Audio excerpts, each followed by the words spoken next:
काम करता हूँ। सबसे पहले मैं एक दीनी काम करता हूँ। कुछ बयां करने से पहले सलाम करता हूँ। अस्सलाम वालेकुम। जितनी मोहब्बत, जितनी अकीदत, जितने खुलूस के साथ हमने आप लोगों से सलाम किया, आप सबने जवाब में लाजवाब बखरत से काम लिया। मुझे इस बात का अंदाजा है कि आज ठंडी अपनी पकड़ बनाई हुई है और हम सब ठंडे की आगोश में गिरफ्तार हो चुके हैं। लेकिन इसके बावजूद भी मैं आप लोगों से ये कहूंगा कि हमदे खुदा हो या नाते रसूल हो, हमदे खुदा हो या नाते रसूल हो, सबसे पहले मेरा सलाम मोहब्बत से कबूल हो, इसलिए कि खुलूस वफा से कलाम करता हूँ, खुलूस वफा से कलाम करता हूँ। मैं सबसे एहतराम से सलाम करता हूँ। जब तक आप लोगों की तरफ से जवाब नहीं मिलेंगे तब तक ये सलाम का सिलसिला चलता रहेगा। देखिए, सलाम करने का मतलब यही है कि जिस तरह से सलाम करने वाला अपनी सलाम आप तक पहुंचा रहा है, जवाब भी उसी तरह से आप लोग उन तक पहुंचाइए ताकि ये प्रोग्राम अपनी मंजिलों की तरफ आगे बढ़े। मैं फिर से आप लोगों से सलाम करता हूँ। अस्सलाम वालेकुम। जी, आप लगा के अंधा के पाकीज़ा सरज़मीं से ताल्लुक रखने वाले लोगों के बीच आज के ये प्रोग्राम मुनक्किद किया जा रहा है। हाज़रीन गिरामी, मैं आप सबको ये बात बता दूं कि आज इस प्रोग्राम की निजामत की जिम्मेदारी हमारे सुपुर्द की गई है। नाज़िम प्रोग्राम का काम होता है कि प्रोग्राम को सलीके से चलाना, लेकिन सिर्फ एक नाज़िम प्रोग्राम के चलाने से कोई प्रोग्राम कामयाब नहीं होता। इसलिए कि किसी शायर ने यह कहा था कि कश्ती की पासबा सिर्फ नाखुदा नहीं, कश्ती की पासबा सिर्फ नाखुदा नहीं, कश्ती में बैठने की सलीका भी चाहिए। नाखुदा का काम है कि कश्ती को सलीके से चलाना, तो कश्ती में बैठे हुए लोगों पर भी ये जिम्मेदारी बनती है कि वो कश्ती में खुशसलूकी के साथ बैठे, वो कश्ती में सलीके के साथ बैठे तो शायद कश्ती अपना सफर तय करके हुई साहिल समुद्र की तरफ पहुंच सकती है। हाज़रीन गिरामी, मैं आप सबको ये बात कहता हुआ आगे बढ़ूं। आज हमारे नजरों के सामने जो तालिब इल्म मौजूद हैं, उन तमाम लोग यहाँ तो मौजूद हैं, लेकिन उनके पेरेंट्स, उनके वालिदैन, उनके घरों के जिम्मेदार अभी तक इस प्रोग्राम में तशरीफ नहीं लाए, जिनकी वजह से हमारे सामने बैठे हुए जो तालिब मौजूद हैं, उनके चेहरे मुबारक को जब मैं देख रहा हूँ तो उनके चेहरे पे जो मायूसी नजर आ रहा है, वो पूरी बस्ती में ये पैगाम दे रहा है कि मैं वो चराग हूँ, दीवार है न छत मेरी, मैं वो चराग हूँ, दीवार है न छत मेरी, हवाएं करती है फिर भी मुखालिफत मेरी, मैं बादशाह हूँ गुजरे हुए जमाने का, मैं वो चराग हूँ, दीवार है न छत मेरी, हवाएं करती है फिर भी मुखालिफत मेरी, मैं बादशाह हूँ बाहर के जमाने का, सिमट के रह गई है घरों पे सल्तनत मेरी। हाज़रीन गिरामी, मैं आप सब तमाम लोगों से मुआदबाना इल्तिमास करता हूँ, गुजारिश करता हूँ, जो लोग अभी तक अपनी अपने घरों के जीनत बने हुए हैं, वो तमाम लोग अपने पहले मुबारक इस प्रोग्राम की तरफ आगे बढ़ाए, यहाँ आए, देखे आपके मोहल्ले के अंदर, आपके सोसाइटी के अंदर, आपके माशरे के अंदर एक प्रोग्राम का इनाकात किया जा रहा है, जिस प्रोग्राम में आपके समाज के तालिब, आपके समाज के बच्चे, आपके माशरे के बच्चे अपनी एक्टिविटी, अपने हुनर को आपके सामने पेश करेंगे। मैं आप तमाम लोगों से मुआदबाना इल्तिमास करता हूँ, जो लोग अभी तक अपने अपने दुकानों की तरफ रवाना गए, जो अभी तक इधर उधर टहल रहे हैं, वो तमाम लोग प्रोग्राम में तशरीफ लाए, वरना मुझे आपको ये कहना पड़ेगा कि ये वही बच्चे जो आपके इसी सरजमीन पे परवरिश पाई, यही के मिट्टी में खेला, यही के मिट्टी में खेलकर बोलना सीखा, चलना सीखा, और यही के मकतब दारे अरकम में तालीम हासिल करके पूरी दुनिया में अपने नाम को रोशन करेंगे। इसलिए आप तमाम लोगों से मेरी मुआदबाना इल्तिमास है कि बराए मेहरबानी आप सब जलसागाह में तशरीफ लाए यहाँ आकर इन तमाम बच्चों की प्रोग्राम को सुने, महसूस करे और उनका हौसला अफजाई करे। चूंकि इसलिए कि आप न बदलो मगर जमाना बदल रहा है, आप न बदलो मगर जमाना बदल रहा है। गुलाब पत्थर पे खिल रहे हैं, चराग आंधी में जल रहा है। आप न बदलो मगर जमाना बदल रहा है, गुलाब पत्थर पे खिल रहे हैं, चराग आंधी में जल रहा है। नए चरागों को रोशनी दो, जमाना करवट बदल रहा है। हाज़रीन गिरामी, आइए मैं आपको एक बात बताता चलूं और यहाँ से इस बात का शुरुआत करूं कि आज बहुत ही मुबारकबाद के मुस्तहिक है जनाब तबरेज साहब, जिन्होंने आपके मोहल्ले के अंदर, आपके सोसाइटी के अंदर इतने खूबसूरत प्रोग्राम का इनेकाद कर रहे हैं। मैं आप सबको इस यौम जमहूरिया के खूबसूरत मौके पे खुशामदीद और खैर मकदम करते हुए आप सबका इस्तकबाल करता हूँ। आइए यहाँ से हम अपने सफर का शुरुआत करते हैं कि ये किसने कहा तुमसे वफादार नहीं है, ये किसने कहा तुमसे वफादार नहीं है। ये मुल्क के शहीदों के साथ, ये किसने कहा तुमसे वफादार नहीं है। जब इस मुल्क ने मांगा लहू तो हमने दिया, हम फक्रे वतन है गद्दार नहीं है। और आज इस स्टेज से पूरे मुल्क हिंदुस्तान को ये पैगाम दे रहा हूँ कि जालिम तो ये चाहता है कि हम अपनी पहचान छोड़ दें, जालिम तो ये चाहता है कि हम अपनी पहचान छोड़ दें। वफा के जालिम तो ये चाहता है कि हम अपनी पहचान छोड़ दें, घबरा के नबी का फरमान छोड़ दें। मरना हमें मंजूर है मर जाएंगे मगर, मरना हमें मंजूर है मर जाएंगे मगर, ऐसा नहीं कि दौलत ईमान छोड़ दें।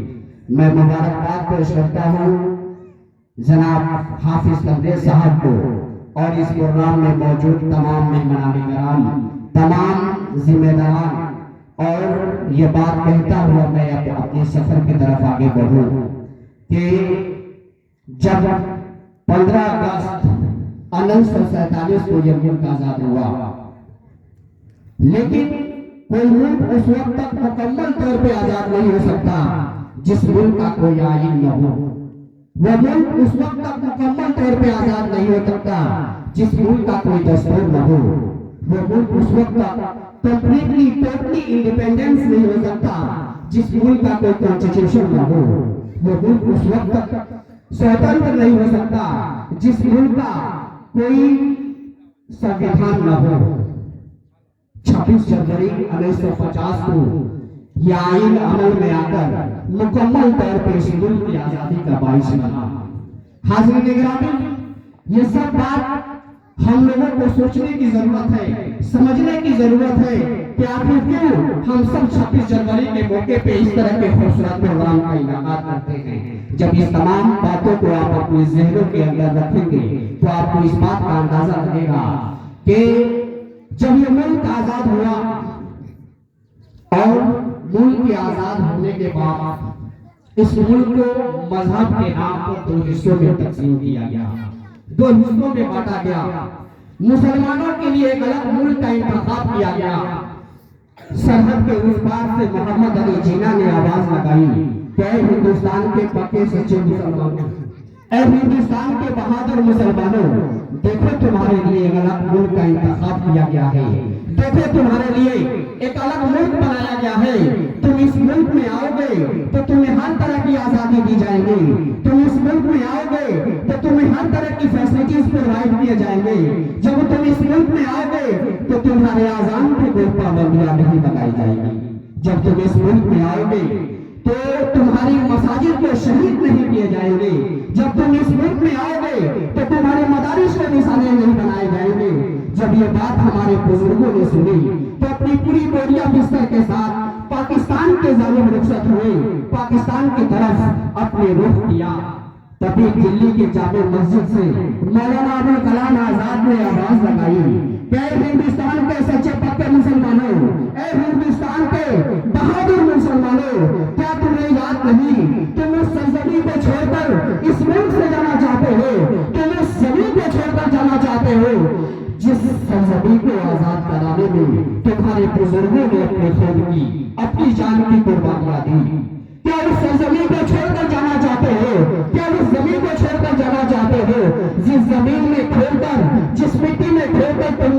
चलना सीखा, तुमने बोलना सीखा। क्या उस सरजमी को छोड़कर जाना चाहते हो जिस सरजमी के अंदर तुम्हारे बुजुर्गों की कब्रें हैं? क्या उस परिवार को, उस बस्ती को, उस चौकट को, उस बिल्डिंग को, उस घर को छोड़कर जाना चाहते हो जिस घर को सजाने में तुम्हारे बुजुर्गों ने अपने खून की छींटे लगाई? जब ये बात हमारे बुजुर्गों ने सुनी तो उनके आंखों में आंसू आए और अपने सामान को जमीन पर रखा और मौलाना अबुल कलाम आजाद की आंखों में आंखें डालकर ये सवाल किया कि आज मजहब के नाम पे इस मुल्क को दो हिस्सों में बांटा गया है। मुसलमानों के लिए एक अलग मुल्क का इंतखाब किया गया है, मुसलमानों के लिए एक अलग मुल्क बनाया गया है।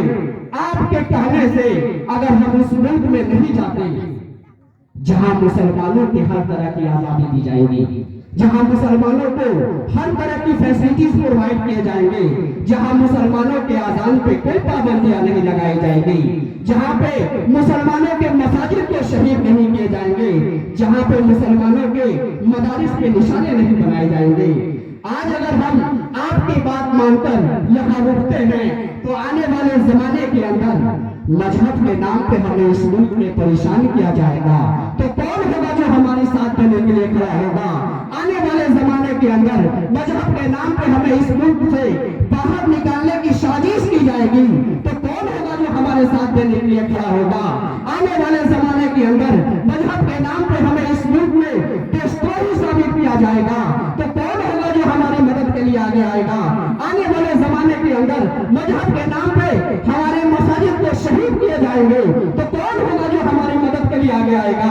आने वाले जमाने के अंदर मजहब के नाम पे हमें इस मुल्क में परेशान किया जाएगा, देशद्रोही साबित किया जाएगा, दहशतगर्द साबित किया जाएगा तो कौन होगा जो हमारी मदद के लिए आगे आएगा?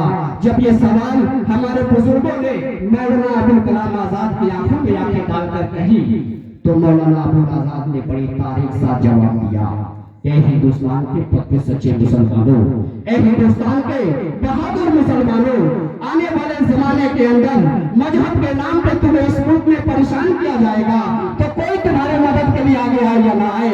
आने वाले जमाने के अंदर मजहब के नाम पे तुम्हें इस मुल्क से बाहर निकालने की साजिश की जाएगी तो कोई तुम्हारा साथ दे या ना दे। आने वाले जमाने के अंदर मजहब के नाम पे तुम्हें इस मुल्क में दहशतगर्द करार किया जाएगा तो कोई तुम्हारा साथ दे या ना दे। आने वाले जमाने के अंदर तुम्हें इस मुल्क में परेशान किया जाएगा तो कोई तुम्हारा साथ दे या ना दे। आने वाले जमाने के अंदर तुम्हारे मसाजिद में शहीद किए जाएंगे तो कोई तुम्हारा साथ दे या ना दे। आने वाले जमाने के अंदर तुम्हारे मदारिस के निशाने बनाए जाएंगे तो कोई तुम्हारा साथ दे या ना दे। आने वाले जमाने के अंदर अगर तुम्हें इस मुल्क में दहशतगर्द करार दिया जाएगा तो कोई तुम्हारा साथ दे या ना दे। लेकिन इस मुल्क की आईन, इस मुल्क की दस्तूर, इस मुल्क की कानून, इस मुल्क की संविधान तुम्हारी मदद के लिए हमेशा खड़ा होगा। हाज़रीन गिरामी, यही वजह है कि आज हम सब 26 जनवरी के इस खूबसूरत मौके पे इतने जोश और खरोश के साथ, इतनी धूमधाम के साथ ये 26 जनवरी सेलिब्रेट करते हैं।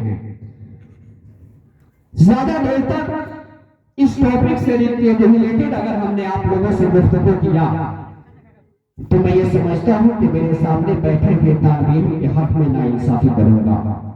इसलिए मैं जानना चाहता हूं कि बिना किसी ताखीर के इस प्रोग्राम का बाज़ाब्ता आगाज कर दिया जाए।